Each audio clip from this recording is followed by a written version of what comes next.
लक्ष्मीच्या पावलांनी ही मालिका प्रेक्षकांची आवडती मालिका आहे।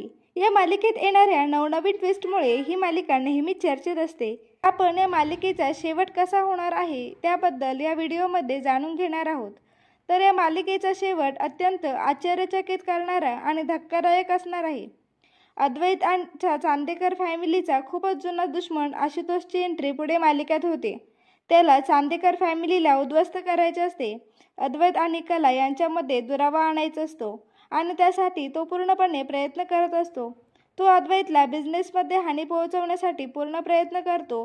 तिथे त्याला यश येत नाही, त्यामुळे तो आता अद्वैत आणि कलामध्ये गैरसमज करून त्यांच्यात भांडण लावण्याचा प्रयत्न करतो। पण त्यावेळेस कला ती परिस्थिती सावरून घेते। मग आता आशुतोष सगळ्यात लिमिट क्रॉस करत अद्वैत आणि कलाला संपवण्याचा प्लॅन बनवतो। आता तो स्पेशली अद्वैतला संपवण्यासाठी गोळीबाराचा प्लॅन करतो। तर इकडे कलाला अद्वैतवर येणाऱ्या संकटाची चाहूल लागलेली असते। आशुतोष अद्वैतला खोटं बोलून एका सुनाट जागेवर बोलवतो, त्याच्यावर हल्ला करतो, तेव्हा कला ही अद्वैतच्या मागोमाग आलेली असते। आशुतोष अद्वैतवर गन रोखतो तेव्हा कला बघते आणि अद्वैतला वाचवण्यासाठी ती गोळी स्वतःवर झेलते आणि अद्वैतला वाचवताना तिचा मात्र जीव जातो। त्यामुळे अद्वैत, चांदे कुटुंब आणि खरे कुटुंब शोकसागरात बुडालेले असतात। आता यातून सावरणं अद्वैतसाठी खूपच कठीण जातं।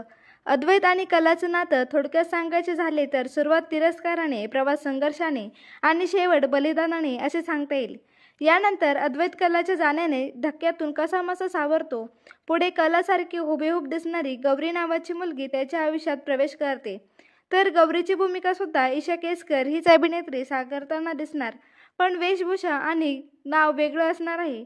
अद्वैत आता गौरीमध्येच कलाला शोधत असतो। कालांतराने अद्वैत आणि गौरीमध्ये जवळीक वाढते आणि शेवटी अद्वैत आणि गौरी विवाह बंधनात अडकतात आणि मालिकेचा हॅपी एंडिंग करतात। तर लक्ष्मीच्या पावलांनी या मालिकेचा शेवट मिश्र पद्धतीने असणार आहे।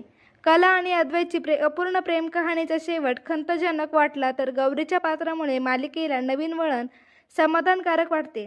तर तुम्हाला लक्ष्मीच्या पावलांनी या मालिकेचा शेवट असा बघायला आवडेल का? कमेंट करून नक्की सांगा आणि असेच नवनवीन अपडेट्स जाणून घेण्यासाठी चॅनलला सबस्क्राईब करा।